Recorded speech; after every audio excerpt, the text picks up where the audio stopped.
Éternel Dieu, Seigneur Jésus, ce cantique est la prière de tout un chacun.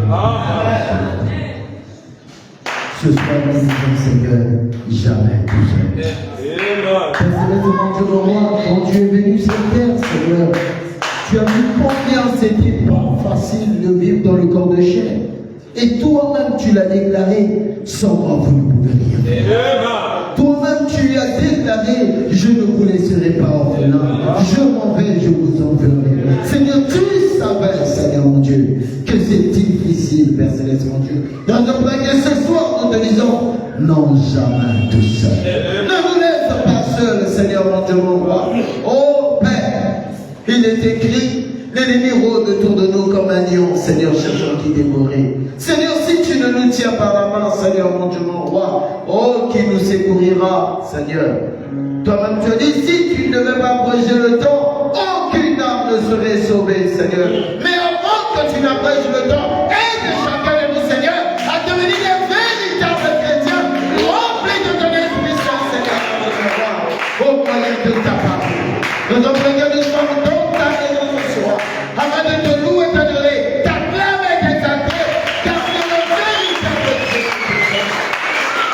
Nous voulons te chanter, Seigneur. Tes sons est bien chanté avec ton peuple. Purifie chaque cœur. Pardonne-nous nos péchés d'iniquité, Seigneur. Laisse que Père éternel, la parole qui sera prêchée ce soir soit pour mon frère, soit pour ma soeur, que ce soit pour moi, Seigneur. Que ce soit pour chacun de nous, afin de faire de nouvelles créatures en Jésus-Christ. Accorde-le, Seigneur, mon Dieu, mon roi. Bénis ton serviteur, notre pasteur, alors qu'il est en train de chercher ta face, Seigneur. Révèle-toi à lui, Seigneur, car il est écrit, je me laisserai trouver à ceux qui ont soif de me rencontrer. Accorde-le, Seigneur, mon Dieu. Bénis la réunion du début jusqu'à la fin. Conduis les pas de ceux sur ton chemin. Bénis les vous à travers le monde entier, dans le parfum du Seigneur Jésus-Christ. Amen. Que Dieu bénisse le frère David et qu'il vous bénisse encore une fois de plus. Pendant que nous allons louer notre Dieu, priez avec moi le cantique numéro 169 dans Hosanna, tout joyeux et bénissant le Seigneur.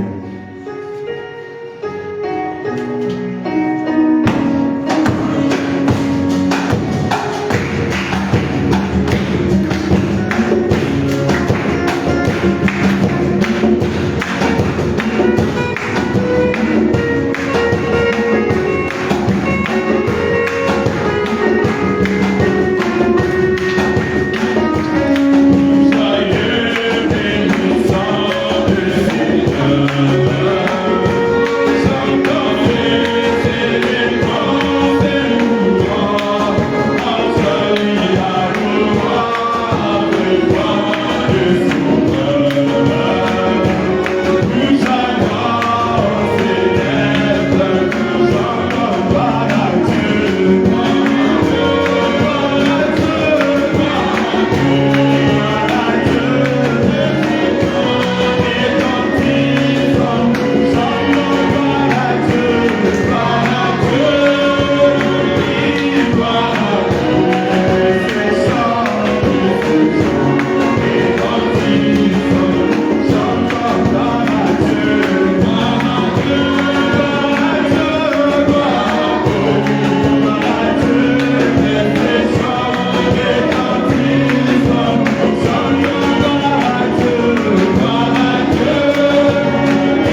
Seigneur Jésus-Christ, notre Dieu et notre Roi.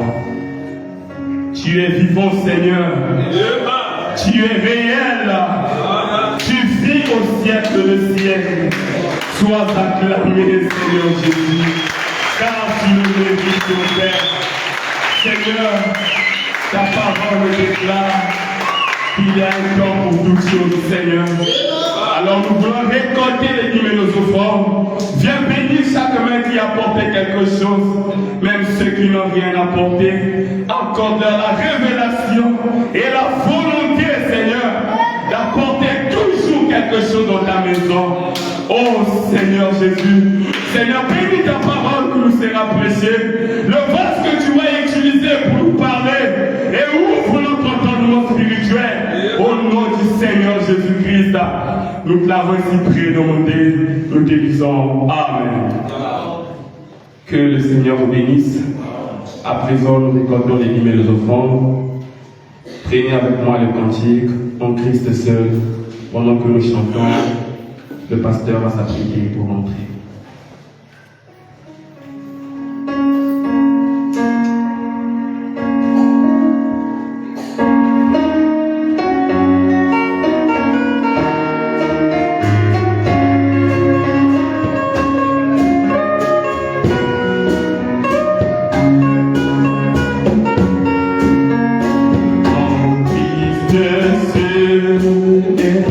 En espérance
réunissent ses ligues contre nous. Que le diable fasse des projets comme il a fait sur l'éternel. Toi, le Dieu que nous servons est plus grand, est plus puissant. Rien ne peut nous nuire et rien ne peut nous arriver. L'enfer s'élève. Que le diable ramène tous ses démons. Que les portes de l'enfer viennent. Avec toi, Christ, nous ne serons jamais ébranlés. Parce que tu es merveilleux. Tu as des projets de paix, d'amour, de paix.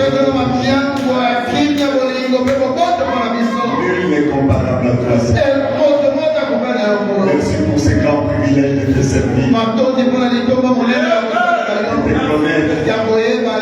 D'être affilié tes enfants. Nous sommes les gens les plus privilégiés. Nous devons marcher la tête haute. Nous devons être sûrs que rien ne peut nous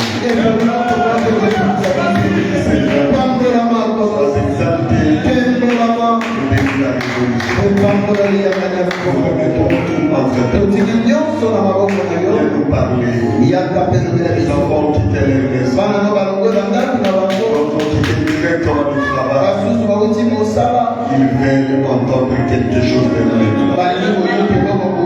Tu vas les aider pour qu'ils puissent évoluer. Alors bénis-nous pendant que nous nous sommes réunis. En nous parlant, bénis les écritures que nous avons lues. Dans le nom de notre Seigneur et Sauveur Jésus-Christ, nous l'avons ainsi demandé. Amen. Que le Seigneur nous bénisse.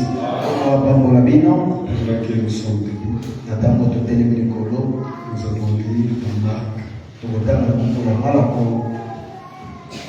chapitre 11. Et puis nous allons lire 1 Timothée 3, 14 à 15. Au verset 15. Nous commençons au verset 15. Ils arrivèrent à Jérusalem et Jésus entra dans le temple. Il s'est mis à chasser ceux qui vendaient et qui achetaient dans le temple. Il renversa le table des changeurs, le siège des vendeurs et il ne laissait personne transporter aucun objet à travers le temple. Et il enseignait et disait: n'est-il pas écrit, ma maison sera appelée une maison de prière pour toutes les nations. Mais vous en avez fait une caverne de voleurs. Le sacrificateur, les principaux sacrificateurs et les scribes l'ayant entendu, cherchèrent le moyen de les faire périr. Car ils les craignaient parce que toute la foule était frappée de sa doctrine. Que Dieu bénisse sa parole. Vous pouvez vous asseoir. Je vous salue tous au nom du Seigneur Jésus. Et que Dieu vous bénisse. Alors nous lisons encore dans 1 Timothée.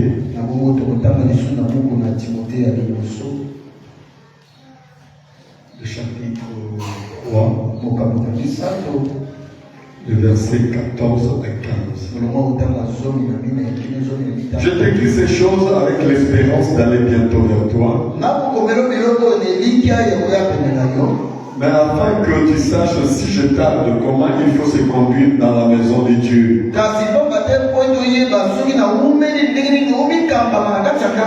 qui est l'église du Dieu vivant, la colonne et l'appui de la vérité. Comme depuis le mercredi, j'avais dit, nous parlons sur conduite, ordre et doctrine de l'Église. Comment devons-nous conduire dans l'Église? Quel ordre devait-il régner dans l'Église? Et qu'est-ce qu'on a comme doctrine dans l'Église? L'Église doit être un endroit où règne le respect. Et les gens les plus disciplinés doivent être des chrétiens. Et l'endroit où on sert Dieu, que nous appelons l'église, la discipline doit régner à l'intérieur. Le non-respect ne doit pas être senti ou vu au milieu de nous. Et ça, c'est ce qu'on appelle l'ordre. Un jour, Jésus entra dans le temple. Il a trouvé des désordres. Et les choses qui ne devaient pas être faites dans le temple, il a trouvé ça.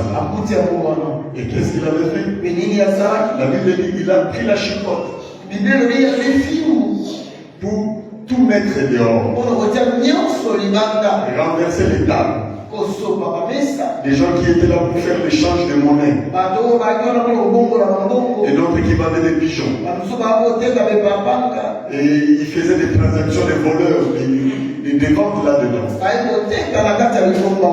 Dieu n'avait pas aimé ça. Il y a certaines choses que nous faisons dans l'église. Dieu n'aime pas cela. Dieu aime l'ordre. Alléluia. Et il veut que même les gens qui sont censés les travailler pour lui doivent être ordonnés, remplissent une certaine condition. Tout le monde n'est pas appelé à être serviteur de Dieu. Il y a même des gens qui ruinent même leur ministère. Si je sais que je dois faire ce travail, je dois m'éloigner de tout péché, de tout mal. Mais si je suis dans le péché, je ne peux pas faire ce travail. C'est là frère Madame me disait, il y a trois choses qui ruinent le ministère. Le ministère peut être là. Le ministère ne peut plus être utilisé. Pourquoi? Parce que la personne ne remplit plus les conditions. Ce ministère être ruiné. Et ces trois choses sont l'argent, la popularité et les femmes. Il y a des prédicateurs qui sont dans les femmes. Ils ne peuvent plus monter à gérer le péché. Ils doivent tenir loin de ces choses. Et la Bible dit c'est lui qui veut être évêque. Dans le temple de l'église, il doit être une personne modèle. Et une personne qui suit Christ. Afin que les gens qui le regardent le suivent derrière. Mais si lui-même ne suit pas Christ, et il va conduire les gens où? Il doit être mari d'une seule femme. Et bien diriger sa maison. Et s'il n'arrive pas à diriger sa maison, il ne pourra pas diriger l'église du Dieu. L'église est comme une maison. Vous êtes comme des enfants. Et le pasteur est comme le père. Si j'arrive pas à te conduire, et pour savoir que